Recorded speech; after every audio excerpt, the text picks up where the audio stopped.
وعن جابر بن عبد الله رضي الله عنهما في صفة حج النبي صلى الله عليه وسلم قال صلى الله عليه وسلم ابدأوا بما بدأ الله به أخرجه النسائي هكذا بلفظ الأمر وهو عند مسلم بلفظ الخبر۔ حضرت جابر بن عبداللہ بن عمر بن حرام صحابی ابن صحابی ہیں، صحابی ابن صحابی ہیں، اور ان کے والد بھی صحابی ہیں، عبداللہ بن عمر بن حرام۔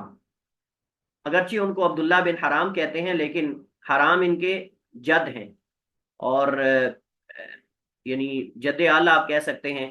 عبداللہ جو ان کے والد ہیں ان کے والد اصل میں عمر ہیں، تو عمر کے والد حرام ہیں، تو لیکن ان کو زیادہ تر عبداللہ بن حرام کہہ دیا جاتا ہے، کیونکہ حرام جو ہیں وہ زیادہ معروف تھے، اس وجہ سے ان کو اس کی طرف، اور یہ طریقہ ہے عرب کا کہ پورے خاندان میں سے جو زیادہ معروف ہوتا ہے آبا و اجداد میں سے اس کی طرف نسبت کر دی جاتی ہے۔ جیسے میں نے پہلے بھی شاید آپ کے سامنے اس کی مثال ذکر کی تھی، مثلا نبی علیہ الصلوۃ والسلام نے غزوہ احد کے موقع پر جب ابو سفیان نے اشعار کہے تو اس وقت ابھی مسلمان نہیں ہوئے تھے، تو اللہ کے رسول علیہ الصلوۃ والسلام نے آگے سے یہ جواب دیا تھا، انا ابن عبد المطلب، انا ابن عبد المطلب، کہ میں عبد المطلب کا بیٹا ہوں۔ تو اس وقت آپ نے یہ نہیں کہا انا ابن عبداللہ، حالانکہ آپ عبداللہ کے بیٹے ہیں، عبد المطلب آپ کے دادا ہیں، لیکن چونکہ زیادہ مشہور اس وقت جو قابل فخر تھے وہ عبد المطلب تھے، اس وجہ سے نبی کریم علیہ الصلوۃ والسلام نے اپنے دادا کا نام لیا کہ انا ابن عبد المطلب۔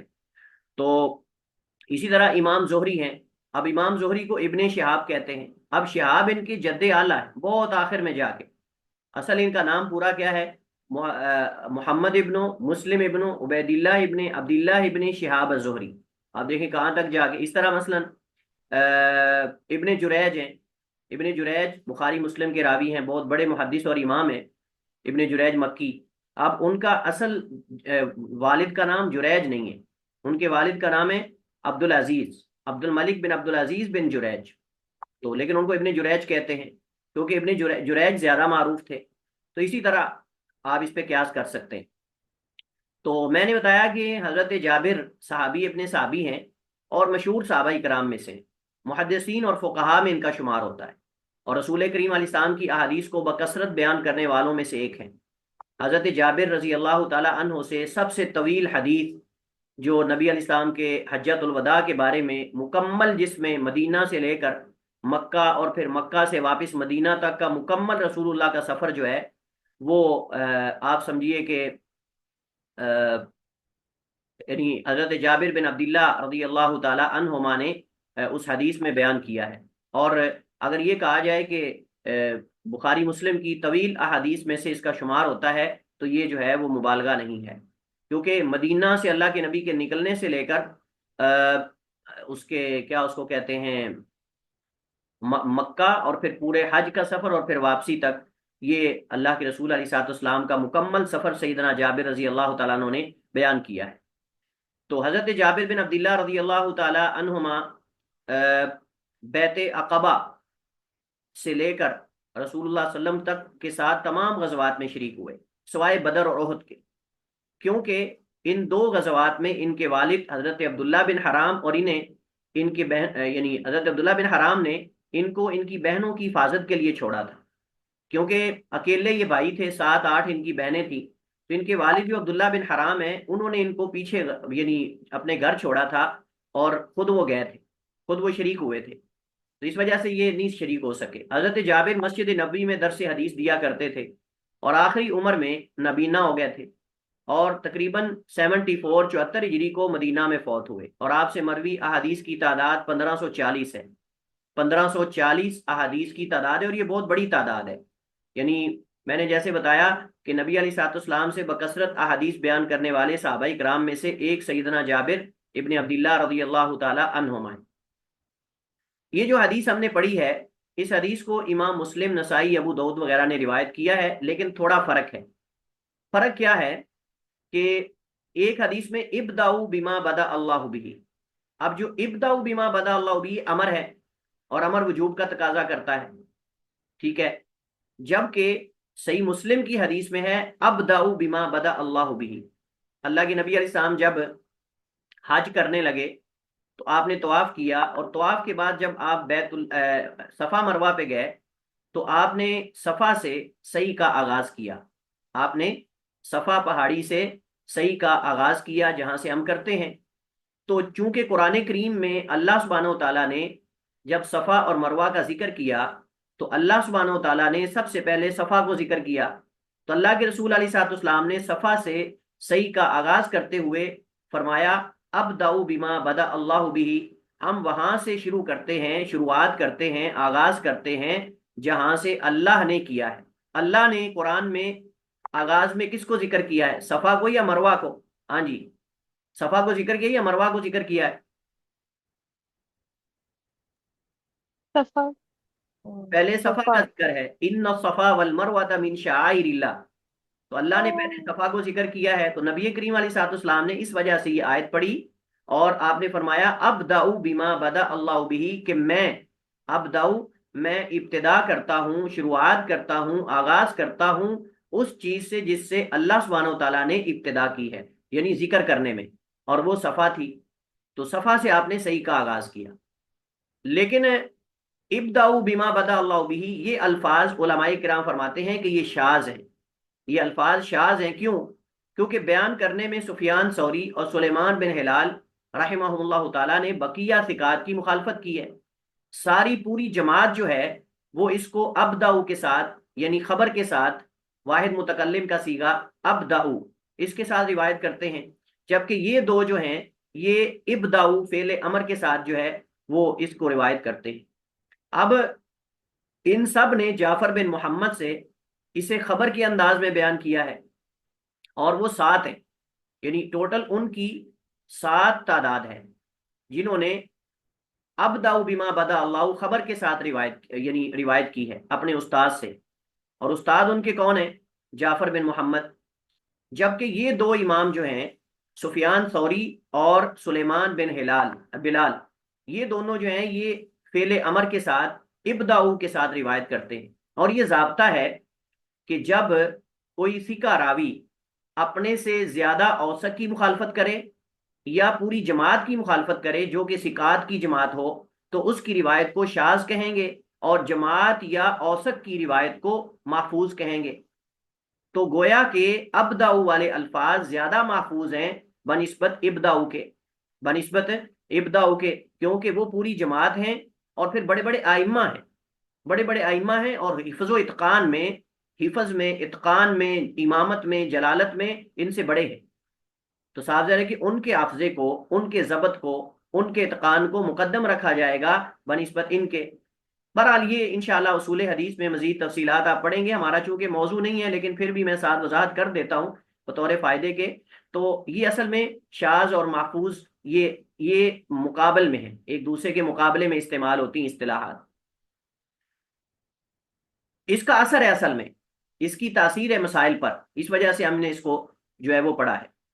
تو جیسے حدیث ہے کہ نبی کریم علیہ الصلوۃ والسلام، حضرت جابر رضی اللہ تعالیٰ عنہ سے روایت ہے فی صفت حج النبی، اللہ کے رسول علیہ الصلوۃ والسلام کے حج کے طریقے میں، یعنی حضرت جابر رضی اللہ تعالیٰ عنہ نے اللہ کے نبی کے حج کا طریقہ روایت کیا، اس میں آپ نے فرمایا کہ اللہ کے رسول نے فرمایا، یعنی جب آپ صفا مروہ کی صحیح کا آغاز کرنے لگے تو آپ نے فرمایا ابداؤ بما بدا اللہ بھی، اور اگر ہم اس الفاظ کو لیں جو شاذ ہیں تو پھر آئے گا ابداؤ، ابداؤ بما بدا اللہ بھی، ابتدا کرو اس سے جہاں سے اللہ نے ابتدا کی ہے۔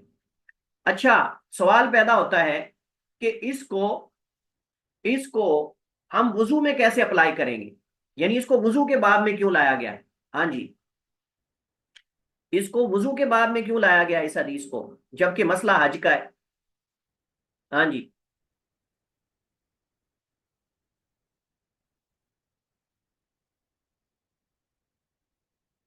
بتائیے۔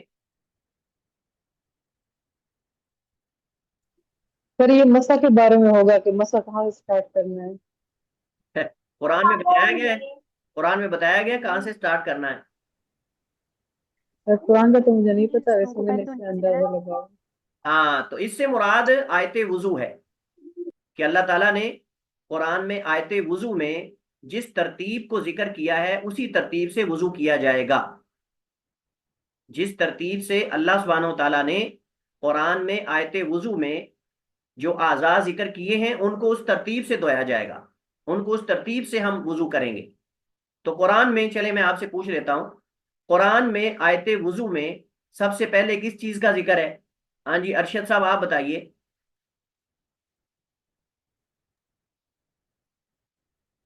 سب آیت سے پہلے وضو میں سب سے پہلے کس چیز کا ذکر ہے؟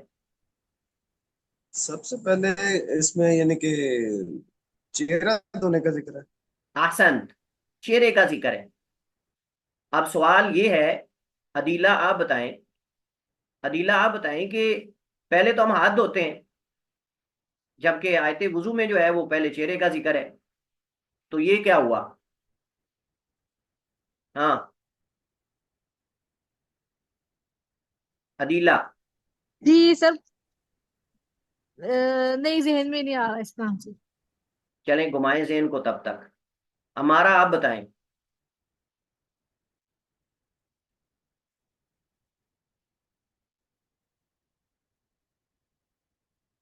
کوئی آئیڈیا نہیں اچھا، آئیڈیا لگایا کریں نا، جب ہم پڑھ رہے ہوتے ہیں تو آپ لوگ آئیڈیا لگایا کریں۔ ہاں جی اسما بتانا چاہتی ہیں، بتائیے آپ۔ السلام علیکم وعلیکم السلام جی۔ سر، یہ جو ہم نے پچھلے لیکچر میں حدیث پڑھی تھی کہ پہلے ہاتھ دھونے ہیں ہم نے 3 دفعہ، اس سے اس کی وہ دلیل لی جاتی ہے؟ نہیں یہ جواب نہیں ہے۔ بہرحال آپ نے اچھی ٹرائی کی ہے، لیکن یہ ہے کہ یہ اس کا جواب نہیں ہے۔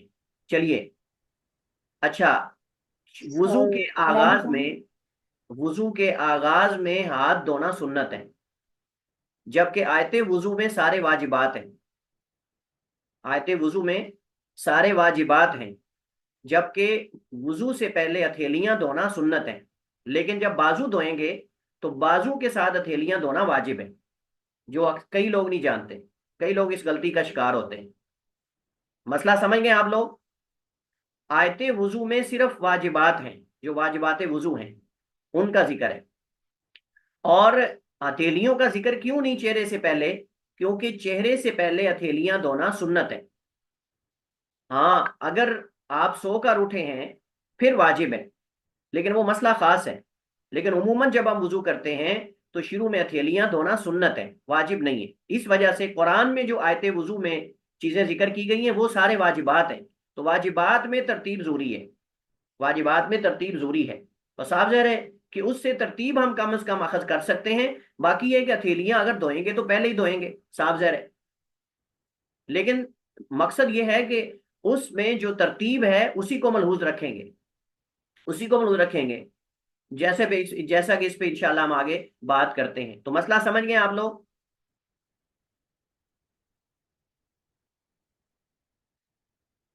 جی جی جی چلیے، تو اس حدیث کو یہاں اس وجہ سے لایا گیا ہے، اس حدیث کو یہاں میں نے یہ تفصیل یہاں لکھی ہے، آپ انشاءاللہ بعد میں اس کو پڑھ لینا، تو یہ کہ کیوں اس سے استدلال کیسے کیا گیا ہے، صفا مروہ سے وضو میں کیسے استدلال کیا گیا ہے، یہ انشاءاللہ آپ بعد میں اس کو دیکھ لیں گے۔ فوائد حدیث میں ایک یہ بھی فائدہ ہے کہ جسے اللہ تعالیٰ نے مقدم کیا ہو اسے مقدم کرنا چاہیے، اور جسے اللہ تعالیٰ نے مؤخر کیا ہو اسے مؤخر کرنا چاہیے، حتیٰ کہ لوگوں کے اندر بھی حدیث میں اللہ کے نبی علیہ الصلوۃ والسلام نے فرمایا انزل الناس منازلہم، لوگوں کو ان کے مرتبے اور مقام کے مطابق اتارو، ان کی تکریم، ان کا احترام ان کے مرتبے اور مقام کے مطابق کرو۔ اس وجہ سے جب حضرت سعد بن معاذ رضی اللہ تعالی عنہ زخمی تھے اور ان کی خون کی رگ سے خون بہ رہا تھا، تو وہ اپنی قوم کے پاس آئے تو اللہ کے نبی نے فرمایا قوموا الی سیدکم، اپنے سردار کی طرف جو ہے وہ کھڑے ہو جاؤ، یعنی ان کا احترام کرو، چونکہ وہ سردار تھے ان کے، کیونکہ وہ ان کے سردار تھے۔ تو اللہ کے نبی علیہ الصلوۃ والسلام لوگوں سے تعامل ان کے مطابق کرتے تھے، ان کے مطابق تقوی، ایمان، سب چیزوں کو دیکھ کر۔ تو یہ چیزیں انزل الناس منازلہم، جن کو اللہ تعالیٰ نے مقدم کر دیا ان کو مقدم کرنا چاہیے۔ اور نبی کریم علیہ السلام کی حدیث صحیح مسلم میں، ہمارے ہاں تو لوگ اپنے نام کے ساتھ سید لکھ لیتے ہیں تو پتہ نہیں اس کہاں چڑھ جاتے ہیں، وہ نام میں سید لکھ کے تو وہ اپنے آپ کو گویا کہ وہ بالکل معذور سمجھتے ہیں، مرفوع القلم سمجھتے ہیں، بس نام میں سید ہے تو جو چاہو کرو، مسئلہ ہی نہیں۔ کیوں جی یہ سید ہے، ہم سید ہوتے ہیں، ہم سید ہوتے ہیں تو اس کا مطلب یہ ہے کہ شرابیں پئیں، نشہ کریں، جو مرضی کریں، سارے جرائم سید ہی کریں گے؟ تو نبی علیہ السلام کی حدیث سن لیجئے، صحیح مسلم میں اللہ کے نبی علیہ السلام نے فرمایا من بطا به عملہ لم یسری به نسبہ، جسے اس کے عمل نے پیچھے کر دیا ہو اسے اس کا نسب آگے نہیں کر سکتا، اس کا نسب اسے آگے نہیں لے جا سکتا، چاہے آپ سید زادے ہیں جو بھی ہیں، اللہ نے عمل دیکھنے ہیں، آپ کے عمل کیا ہے۔ اگر اللہ تعالیٰ نے قرابت داری دیکھنی ہوتی تو ابو لہب اللہ کے نبی کے چچا ہیں، لیکن اللہ نے قرآن کریم کے اندر جو ہے تبت یدا ابی لہب اتاری۔ اسی طرح حدیث سے یہ بھی معلوم ہوتا ہے کہ اعتبار الفاظ کے، یعنی اعتبار الفاظ کے عموم کا ہوگا، سبب کے خاص ہونے کا نہیں۔ یعنی اب کوئی بندہ یہ نہ کہے کہ جی الفاظ جو ہیں وہ تو صفا مروہ کے بارے میں اور آپ استدلال اس سے وضو کے بارے میں کر رہے ہیں، تو مسئلے سے استدلال ہو سکتا ہے، الفاظ جو ہے وہ آپ سمجھے ان کے عموم کا ہے، خصوص کا نہیں۔ اچھا وہ سبب تو حج کا ہے تو آپ اس کو وضو پہ لے رہے ہیں، تو یہ قاعدہ ہے العبرۃ بعموم اللفظ لا بخصوص السبب، العبرۃ بعموم اللفظ لا بخصوص السبب، کہ اصل اعتبار لفظ کے عموم کا ہے، یعنی الفاظ کے عموم کا ہے، نہ کہ اس کے سبب کے خاص ہونے کا۔ قرآن کی آیت اگر کوئی کسی خاص صحابی کے بارے میں اتری ہے تو اس کا مطلب یہ نہیں کہ امت کے لیے نہیں۔ اگر اللہ کے نبی نے کسی خاص صحابی کو حکم دیا تو اس کا مطلب یہ نہیں کہ باقیوں کے لیے نہیں۔ اگر ایک کو حکم ثابت ہو گیا تو باقیوں کے لیے بھی ہے، باقیوں کے لیے بھی۔ ہاں اگر خصوصیت کی کوئی دلیل آ جاتی ہے تو پھر اس پہ عمل ہوگا۔ جیسے اللہ کے نبی علیہ السلام نے ایک صحابی کو دیکھا کہ انہوں نے جانور جو ہے وہ قربانی سے پہلے ذبح، نماز سے پہلے ذبح کر لیا، نماز عید سے پہلے، عید الاضحیٰ کے موقع پر اس صحابی نے جانور پہلے ذبح کر لیا، مسئلے کا علم نہیں تھا۔ اللہ کے رسول کو جب علم ہوا تو آپ نے فرمایا کہ تمہاری یہ قربانی نہیں ہوئی، الگ جانور کرو۔ تو انہوں نے کہا اللہ کے رسول میرے پاس تو بکری کا ایک بکری چھوٹی سی ہے جس کو ہمارے یہاں پٹھوری بولتے ہیں، اور وہ تو ابھی تک دونتی بھی نہیں۔ تو اللہ کے رسول نے فرمایا کہ ٹھیک ہے تم اس کو ذبح کر لو، لیکن یہ تمہارے لیے خاص ہے، یہ تمہارے لیے خاص ہے، تمہارے علاوہ کسی اور کے لیے نہیں۔ جب خاص ہوتا تو آپ بتا دیتے تھے کہ یہ تمہارے لیے خاص ہے، لیکن جب کسی صحابی کو آپ نے حکم دیا تو سب کے لیے۔ اب مثلا آیت جو کفارہ زہار ہے، اب زہار کا کفارہ جو ہے وہ سورہ جو ہے مجادلہ کے اندر موجود ہے۔ اب ہم کہیں کہ یہ صحابی اوس بن صامت کے بارے میں ہے، اب کوئی اور اگر کر لیتا ہے تو اس کے لیے نہیں۔ اس طرح تو شریعت کے اکثر مسائل محدود ہو کے رہ جائیں گے، پھر اس طرح تو آدھی شریعت پہ عمل ہی نہیں ہو سکے گا۔ تو اس وجہ سے اصل اعتبار الفاظ کے عموم کا ہے، سبب کے خاص ہونے کا نہیں، کہ سبب کس وجہ سے آپ نے یہ کیا۔ اس حدیث میں جو مسئلہ ڈسکس کیا جاتا ہے، موضوع بحث بنایا جاتا ہے، وہ وضو میں ترتیب کا مسئلہ ہے کہ وضو میں ترتیب کیا لازم ہے کہ نہیں۔ اس میں اختلاف ہے، لیکن راجح یہی ہے کہ وضو میں ترتیب واجب ہے۔ وجہ کیا ہے؟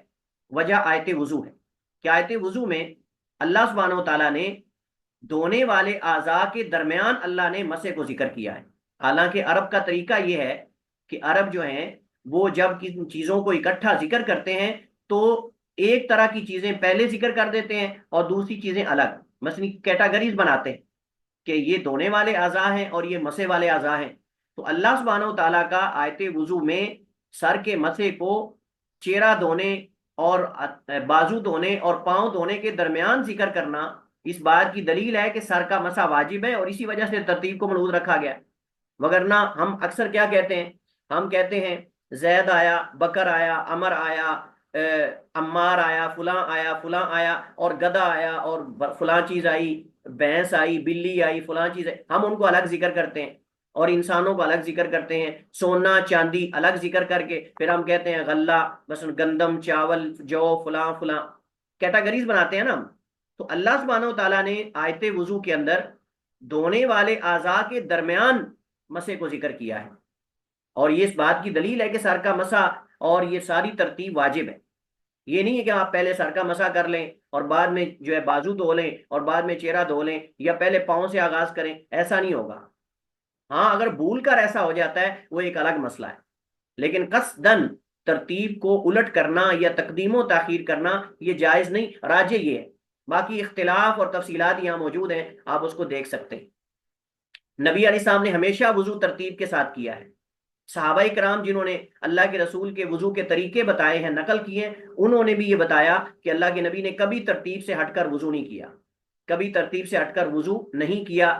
بعض روایات صحابہ کرام کی پیش کی جاتی ہیں جو قابل استدلال نہیں ہے، یعنی اس سے یہ ثابت نہیں ہوتا کہ وضو جو ہے وہ اس کو کیا کہتے ہیں، یعنی بغیر ترتیب کے بھی ہو سکتا ہے۔ راجح یہی ہے، تفصیلات میں نے نقل کر دی ہیں، اور وہ میں نے مسئلہ جو ہے وہ بیچ میں سے تفصیلات اڑا دی ہیں اس وجہ سے کہ وہ غیر ضروری تھی، اور میں نے راجح اور اس کی دلیل میں نے ذکر کر دی، اور انشاءاللہ یہ کافی اور شافی ہے، اور اس پر مزید بحث کرنے کی ضرورت اور حاجت نہیں ہے۔ کلیئر ہے جی؟ ایکٹیو رہیں آپ، ایکٹیو رہیں، اور کلاس کے دوران 3 کام نہیں 2 کر لیا کریں، 3 کام نہ کیا کریں، یہی آن لائن کے مسائل ہیں۔ ادھر کلاس لے رہا ہو بندہ، ادھر سے ساتھ ہانڈی شانڈی بنا رہا ہو، اور ادھر سے ساتھ چائے شائے پی رہا ہو، اور ادھر سے گپیں ہانک رہا ہو، اور ساتھ کہہ رہا ہو دیکھو استاد کیا کہہ رہا ہے۔ اچھا جی، اس کے بعد ہمارے پاس جو ہے وہ 48 نمبر حدیث ہے، اور اس حدیث کے راوی بھی حضرت جابر بن عبداللہ رضی اللہ تعالی عنہما ہیں، اور حدیث کیا کہتی ہے؟ وعنہ قال کان النبی صلی اللہ علیہ وسلم اذا توضع ادار الماء على مرفقیہ، اخرجہ الدارقطنی باسناد ضعیف۔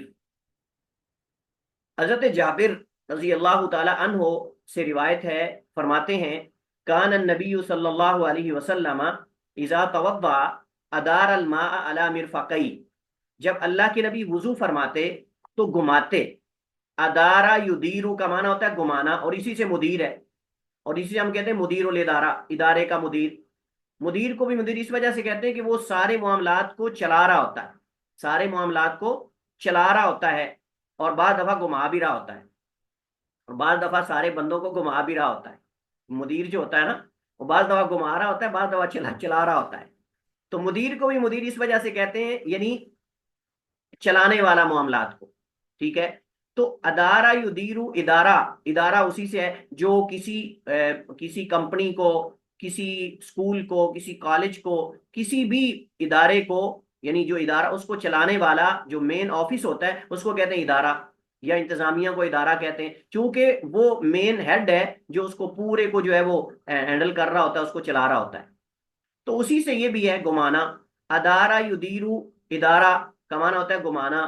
تو ادارہ گھمایا، الماء پانی کو، علی مرفقیہ اپنی دونوں کونیوں پر، علی مرفقیہ اپنی دونوں کونیوں پر، ٹھیک ہے۔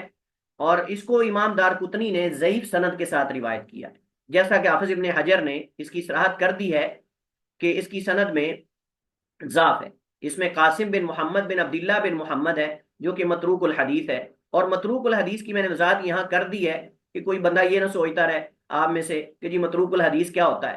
تو متروک الحدیث جس پر جھوٹ کی تہمت ہو۔ اچھا یہاں فرق سمجھ لیں، فرق سمجھ لیں، بڑا باریک فرق ہے۔ حدیث کی اصطلاح میں یا محدثین کی اصطلاح میں ایک ہے متروک الحدیث، اور ایک ہے متہم بالکذب، اور ایک ہے کذاب۔ اگر راوی متہم بالکذب ہو، یعنی اس پر جھوٹ کی تہمت ہو، عام گفتگو میں، عام گفتگو میں اگر اس پر جھوٹ کا الزام یا جھوٹ کی تہمت ہے تو اس کی حدیث کو کہیں گے متروک، متروک الحدیث، حدیث متروک ہے، یا منکر اس کو بعض دفعہ کہہ دیتے ہیں۔ اور اگر راوی حدیث کا کذاب ہو تو فرق کیا ہے متہم بالکذب اور کذاب میں؟ متہم بالکذب وہ راوی ہوتا ہے جو عام گفتگو میں جھوٹ بولے، ایک دفعہ بھی اگر اس نے جھوٹ بولا ہے تو اس کی روایت قابل قبول نہیں۔ کیا حال ہے پھر آج کل ہمارے لوگوں کا، ہمارا حال کیا ہے؟ آپ ذرا سوچیں، محدثین کس قدر کڑی شرطیں تھیں، اور پھر بھی بندہ بیٹھا بیٹھا غامدی جیسا وہ آ کے کہہ کہ حدیثیں ساری ضعیف ہیں، اور یہ ان کی تو کوئی اہمیت ہی نہیں، یہ تو ایک تاریخ ہسٹری کی حیثیت رکھتی ہیں۔ بھائی پڑھ تو لو، پہلے پڑھو تو صحیح ان کی حالات زندگی محدثین کی، کتنے لمبے لمبے سفر کیے، حدیثوں کو کیسے کیسے محفوظ کیا۔ تم تو جاہل ہو، تم نے یہ چیز پڑھی ہوتی تو تمہیں پتا ہو کہ محدثین نے حدیثیں کیسے محفوظ کی ہیں۔ محدثین کی شرطیں تو پڑھو۔ جن مستشرقین نے، نصارہ نے، کرسچن لوگوں نے محدثین کی حالات زندگی کو پڑھا، کتابوں کی تحقیق کی، وہ اس بات کو ماننے پر مجبور ہو گئے کہ محدثین کا جو احادیث کو محفوظ کرنے کا، روایات اور تاریخ کو محفوظ کرنے کا طریقہ ہے، ہم نے اس سے بہتر کوئی طریقہ نہیں کسی امت کے اندر پایا۔ یہ دشمن بھی اس بات کا اعتراف کیے بغیر نہیں رہے، لیکن افسوس ہے وہ نام نہاد مسلمان جو اسکالر بن کے، جو ہے نام نہاد مسلمان بن کے سوشل میڈیا پر امت کو گمراہ کر رہے ہیں۔ تو جس بندے کی گفتگو میں صرف تہمت ہو، یہ نہیں کہ ثابت ہو، آپ سوچیں ذرا،